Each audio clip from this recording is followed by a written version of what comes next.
5 minutes. 5 minutes. Pakai laptop. Ah, enggak. Untuk ngepain, enggak ingin saya. Tapi ini perlu dicas. Chargingnya Dia di ya. bawah aja. Oke. Kalau ini sudah berkurang 4 menit ini. Sudah berkurang 4 menit. Ngeri. Sip.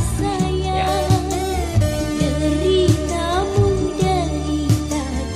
Ngeri bah. Betul sekali. Enggak ingin gue pulang kali pun deh. Behind skin.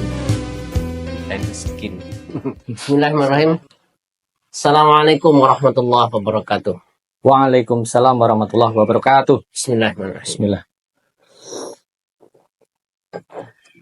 Iki kok mau nenek celegu. Alhamdulillahirrahmanirrahim. Kita ketemu ini kebetulan kita di hari Jumat ini, Cak ya. Alhamdulillah Ya. Jumat berkah. Hari Jumat berkah, di bulan Mei juga bulan Zulqa'dah. Ini ceritanya teman-teman kita yang sudah mempersiapkan diri untuk berangkat haji, sebagian sudah berangkat. Ya, sudah berada di tanah suci. Sudah berada di Madinah ya sekarang ya. Oke. Sama Madinah. Untuk hari ini tapi kita tidak akan membahas tentang jamaah haji. Kita akan membahas tentang majalah digital sekolah. Mantap ini. Majalah digital sekolah ini Temanya penting ini, Cak. ini tema penting yang kemarin kami berempat itu kemarin dari Jogja, kemudian banyak melakukan diskusi tentang ini, majalah digital sekolah, sesuatu yang sudah kita lakukan sejak lama dan alhamdulillah yang ikut juga banyak, sehingga perlu semakin kita sosialisasikan ke teman-teman yang lain. Tapi sebenarnya mungkin ada teman-teman yang belum tahu majalah digital sekolah itu apa ya? Jadi begini, kita kan tahu ya, era-era sebelumnya itu setiap lembaga atau satuan pendidikan itu punya media sekolah. Nah, biasanya bentuknya buletin atau mungkin di zaman kita tuh namanya majalah dinding. Nah, ketika kita memasuki era digital seperti sekarang, itu platformnya sudah berubah sama sekali, Cak. Ya kan, anak-anak kita sudah terbiasa dengan gadget, ya kan, akses informasinya juga sudah mulai sangat cepat ya. Jadi digitalisasi ini juga merambah pada media sekolah. Nah, karena itu Media Guru Indonesia membuat satu program yang menurut saya ini gebrakan yang luar biasa, ya, majalah digital sekolah. Bukan berarti kita mengganti platformnya, tetapi kita mengikuti perkembangan dan dinamika zaman. Nah, saat ini kalau kita bicara majalah digital sekolah, dan mengapa majalah digital sekolah? Ya karena kami ingin, ingin mendorong budaya membaca itu tetap tersalurkan, tapi dengan medium yang jauh lebih cepat gitu loh, Mas. Karena, karena asumsinya setiap pelajar sekarang mulai SD sampai SMA sederajat, itu mereka sudah terbiasa menggunakan gadget. Mereka tidak lagi mengakses informasi lewat media konvensional seperti majalah cetak, koran cetak. Nah, dengan demikian kami ingin sekolah itu tetap bisa eksis di bidang media, namun wadahnya menjadi berbeda, yakni majalah digital sekolah, agar bisa diakses lebih cepat. Diakses lebih cepat. Emang cara mengaksesnya gimana? Apa? Karena gini, majalah itu kalau konvensional kan kita nunggu cetakan dan sebagainya. Betul. Ya. Terus kalau digital, bayangan saya seperti website yang portal-portal majalah gitu ya, atau gimana? Jadi Media Guru Indonesia memberikan pendampingan di bidang jurnalistik, ya. Pengetahuan dasar jurnalistik diberikan agar apa? Agar tetap mampu memproduksi produk-produk jurnalistik secara baik. Ya, itu yang pertama, memberikan ilmunya. Kemudian yang kedua, Media Guru Indonesia juga memfasilitasi sekolah-sekolah yang bekerja sama dengan kita, ya kan, di Media Guru, untuk membuatkan majalah digital sekolah mereka. Misalnya namanya membuatkan ya. Jadi ketika mereka bekerja sama gitu ya, dalam klausul kerjasama itu juga termasuk misalnya bisa nggak melayout majalah sekolah kami, ya kan? Nah, bentuknya nanti PDF ya. Artinya ini bukan pure majalah digital saja yang bisa diakses secara digital, tetapi mereka bisa juga misalnya ketika terima PDF mereka bisa mencetak, jadi hybrid. Nah, yang istimewa nanti tidak hanya di web ya, di pengembangan webnya ya. Kita kan sudah punya rumah besarnya ya, ini majalah digitalsekolah.id ya yang sedang kita maintain sekarang. Tetapi juga itu bisa diakses kayak majalah beneran, pakai flip on. Oke. Ya kan, diakses lewat gadget, lewat HP, lewat tab, ya kemudian komputer atau laptop. Jadi kami ingin aksesibilitas ini menjadi lebih tinggi, lebih cepat. Nah, kelebihannya, salah satu kelebihan yang harus saya sebutkan adalah ini jauh lebih murah dan juga aksesnya jauh lebih cepat, lebih efektif gitu, jangkauannya lebih luas. Nah, jangkauannya lebih luas.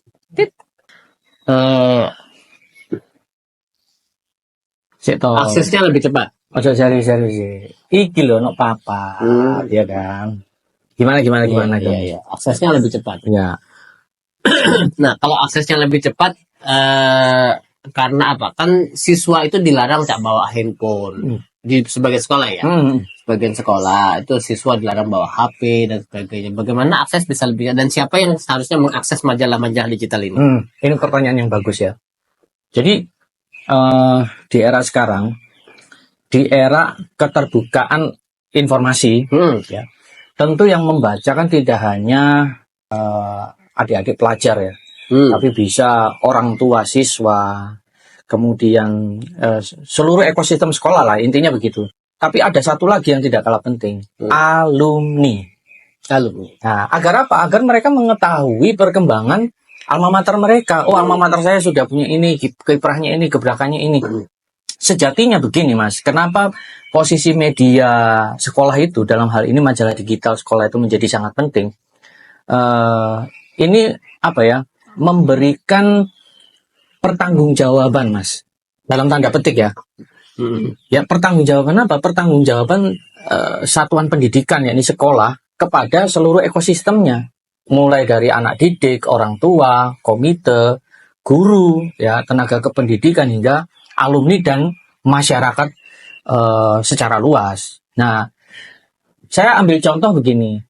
Bagaimana misalnya salah satu sekolah yang bekerja sama dengan kita ya di Jakarta, itu sukses menyelenggarakan event akbar, reuni akbar, Mas, antar angkatan. Ya, mulai angkatan tahun 70-an sampai yang terbaru tahun 2000 ke atas. Sukses besar karena itu. Karena adanya aksesibilitas informasi melalui majalah digital sekolah mereka. Nah, ini sebenarnya patut kita dorong terus-menerus, Mas, gerakan ini. Mungkin di awal-awal kurang populis ya, karena dianggap buat apa sih gitu. Kan mending cetak. Padahal yang mereka lupa ini hybrid. Hybrid itu dia bisa digital dan bisa pula nanti mereka cetak sesuai dengan kebutuhan mereka. Untuk itu kita di Media Guru memberikan batasan. Naskah yang hendak dikirimkan menjadi majalah digital sekolah minimal 45 halaman, maksimal 75. Agar apa? Agar nanti tidak terlalu tebal, sehingga ketika dicetak biayanya tidak terlalu tinggi. Kan kita tahu, Mas, majalah itu kan berwarna toh. Nah, kalau berwarna dengan ukuran yang loose, eksklusif, itu bisa saja mahal kalau misalnya di atas 100 halaman. Pertimbangannya itu. Oke. Kalau itu kalau harus dicetak kan. Tapi kalau untuk ini formatnya PDF ya. Ya. Berarti kan bisa dikirim kemana-mana ya. Bisa. Artinya sekolah bisa secara free membagikan itu, pembaca juga bisa free membagikan itu. Kita masuk ke dalam kembali ke bagaimana majalah ini dihasilkan. Siapa penulis-penulis di majalah itu?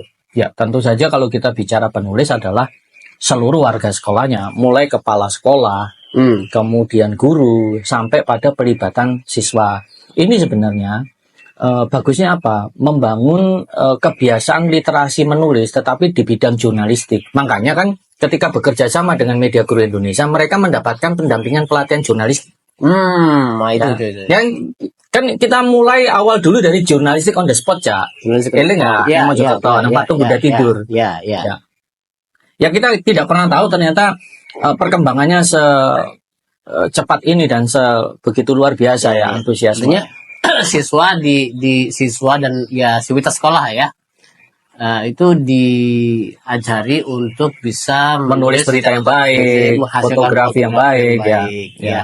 Nah, dan kemudian naskah mereka kita bantu untuk diolah, diedit, diedit agar lebih layak terpublikasi, layak disebarkan, disebarkan juga. Kemudian untuk agar indah kita bantu untuk layoutingnya. Betul, itu kuncinya. Ya. Karena selama ini ya, kalau kita mau bicara secara terus terang, mohon maaf, tanpa mengurangi rasa hormat dan rasa respek, layout majalah sekolah pada umumnya itu masih sangat sederhana. Kalau tidak mau dikatakan masih, hai, gitu loh, Cak.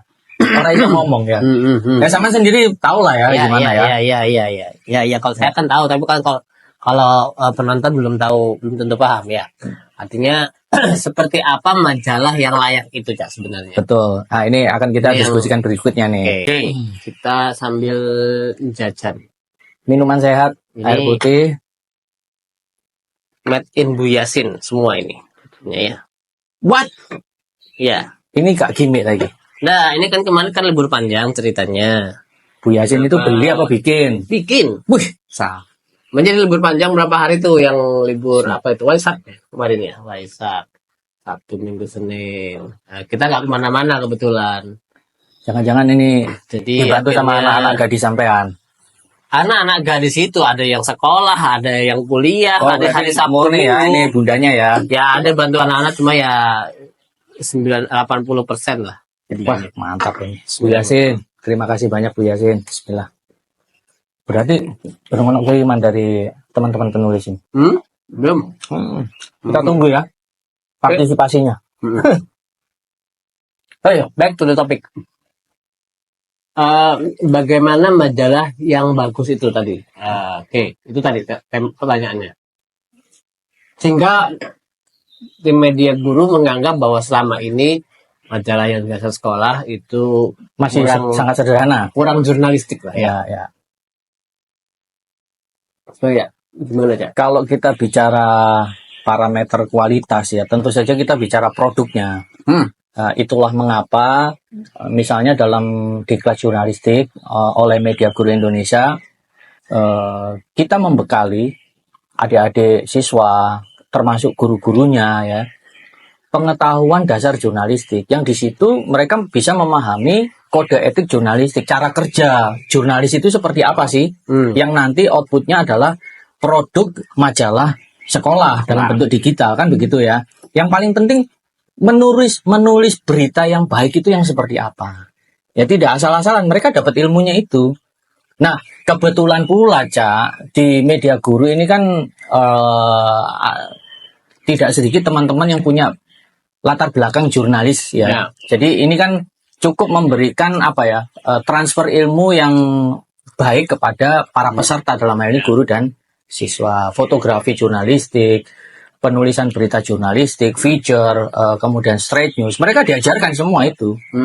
Siapa aja sih? Sebentar. Kita ngomong kalau kalian bilang ada yang berlatar belakang siapa aja, Cak? Kita punya Om Roy. Siapa Om Roy itu? Om Roy saat ini aktif sebagai redaktur Duta Masyarakat.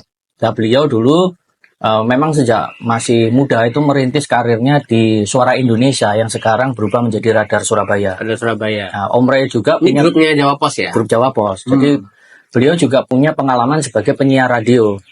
Itulah mengapa Om Roy itu satu-satunya orang di Media Guru Indonesia yang suaranya paling empuk.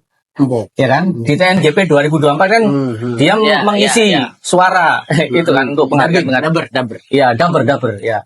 Nah, kemudian yang kedua ada Eko Prastyo. Ada saya sendiri. Siapa itu Eko Prastyo? Jadi saya punya pengalaman panjang sebagai editor di Harian Jawa Pos di Grahapena. Ya, alhamdulillah pengalaman itu bisa saya transferkan ke teman-teman pendidik ya, termasuk para siswa di pelatihan jurnalistik maupun pelatihan penulisan buku. Yang ketiga juga sampean sendiri kan ada juga di majalah literasi. Di majalah Nurul Falah. Ya. Di websitenya Nurul Falah. Nurul Falah ya. Dan banyak lagi yang saya tidak bisa sebut satu persatu. Terus kita punya Saiful Rahman. Nah, Saiful Rahman ini dulu pernah menjadi reporter di Nurul Falah. Ya, dia juga di Humas ya, Humas UNESA. membantu di tim majalahnya bersama Om Roy sendiri ya. Hmm. Jadi Om Roy Saifur Rahman admin kita itu juga punya pengalaman. Yang berikutnya sampean sendiri jangan lupa. Saya? Iya, sampean di majalah literasi Indonesia. Majalah literasi Indonesia, saya pernah di majalah Al-Hikmah, Al-Hikmah, saya majalah pernah dokter. di majalah dokter. Ya, majalah dokter ini orangnya. Ya, jadi Teman-teman kalau yang punya latar belakang dokter, pernah baca majalah dokter, nah ini majalah Mas dokter, Saiful, kok Mas Saiful? majalah Mas Yasin? alumni kedokteran Universitas Erlangga, Surabaya. Bayangkan nih, Bismillah. majalah kampus besar pencetak dokter-dokter hebat. Mas Yasin. Lanjut, itu Intermezzo. intermezzonya ya. Nah, oke, mereka yang akan membimbing teman-teman yang ini. Oke. Sekarang kalau saya ingin melihat hasil karya teman-teman yang sudah ikut di program majalah digital sekolahnya Media Guru, saya bisa melihat itu di mana? Nanti contoh-contohnya bisa saya tampilkan di sini ya. Ini beberapa contoh. Kemudian yang kedua, teman-teman bisa mengakses di website majalahdigitalsekolah.id. Ya, silakan dilihat di sana. Majalahdigitalsekolah.id. Ya. Berarti bisa dibilang kalau kita mau melihat majalah nanti. digital sekolah, ya majalahdigitalsekolah.id. Majalah digitalnya sekolah se-Indonesia, ya majalahdigitalsekolah.id. Ini diulangi. ID apa ide sih? Kalau saya menyebutnya ide. .id. Itu ya teman-teman ya, majalah sekolah digital sekolah, majalah digital sekolah.id. Ya. Oke. Itu bisa diakses sana, dilihat nanti ada sekarang sudah sekitar kalau tidak salah ya kurang lebih ya 50 sekolah ya. Ya, 50 sekolah. 50 sekolah Se-Indonesia. Indonesia ada dari Sumatera Barat, Sumatera, Jawa, DKI, daerah khusus Jakarta, Banten, Jawa Tengah, Jawa Timur, banyak sekali. Jadi bisa dilihat di sana. Nanti banyak sudah sekolah-sekolah yang mengikuti. Dan kalau teman-teman mau untuk mengikuti program itu gimana caranya, Cak? Ya, mereka bisa menghubungi kami ya di tim Media Guru, bisa menghubungi saya, Mas Yasin, atau teman-teman bisa langsung ke Pak Ihsan. Mungkin yang paling banyak ditanyakan itu sebenarnya kalau kami mau bekerja sama penerbitan majalah digital sekolah ini berapa atau bagaimana lah paling tidak ya. bagaimana ya kan? Bisa menghubungi kami sih, dan insya Allah masih terjangkau dengan produk yang profesional. Karena digarap oleh profesional juga. Layak disebarluaskan gitu ya. Punya nilai tawar terhadap sekolah tersebut, itu yang penting, Cak. Oke, itu ya, Cak ya. Berarti teman-teman silakan hubungi kami. Nanti ada nomornya Mas Eko dan nomor saya. Atau alamat email, ya. Nanti bisa menghubungi Media Guru Indonesia untuk sekolahnya bisa ikut dalam majalah digital sekolah. Nah, satu lagi, Cak. Ya. Kita ingin melakukan gebrakan dengan membuat program gerakan majalah digital sekolah se-Indonesia. Dan nanti insya Allah melalui CEO Media Guru Indonesia Pak Ihsan, ya, mudah-mudahan Mendikdasmen ya itu memberikan dukungan penuh terhadap gerakan nasional ini. Jadi kita akan bikin gerakan nasional lagi. Kalau dulu ada sagu-sabu, ada sasi sabu, satu guru satu buku, satu siswa satu buku. Sekarang gerakan nasional majalah digital sekolah. Nah, teman-teman diharapkan ikut berpartisipasi karena kita akan membuat gerakan secara nasional untuk apa? Sekali lagi untuk memberikan dukungan terhadap budaya literasi membaca dan literasi menulis. Oke, sip, keren ya. Jadi teman-teman jangan lupa ya ikuti terus podcast di apa namanya podcastnya? Ngopi Ramah, ngobrol pintar sama hikmah. Makanya ada kopinya ya. Betul. Ada kopinya yang bikin ramah itu ini. Gitu ya. Channelnya Ngopi Ramah, ngobrol pintar, syarat hikmah. syarat hikmah. Ya. Jadi kami memang insya Allah akan selalu rutin membersamai Anda dan jangan bosan dengan tampilan yang sederhana ini. Mudah-mudahan bermanfaat Amin. dan mudah-mudahan Anda ikut bisa berpartisipasi dalam majalah digital sekolah Indonesia. Amin. Terima kasih. Saya Andi Muhammad Yasin. Saya Eko Prasetyo. Assalamualaikum warahmatullahi wabarakatuh. Waalaikumsalam warahmatullahi wabarakatuh.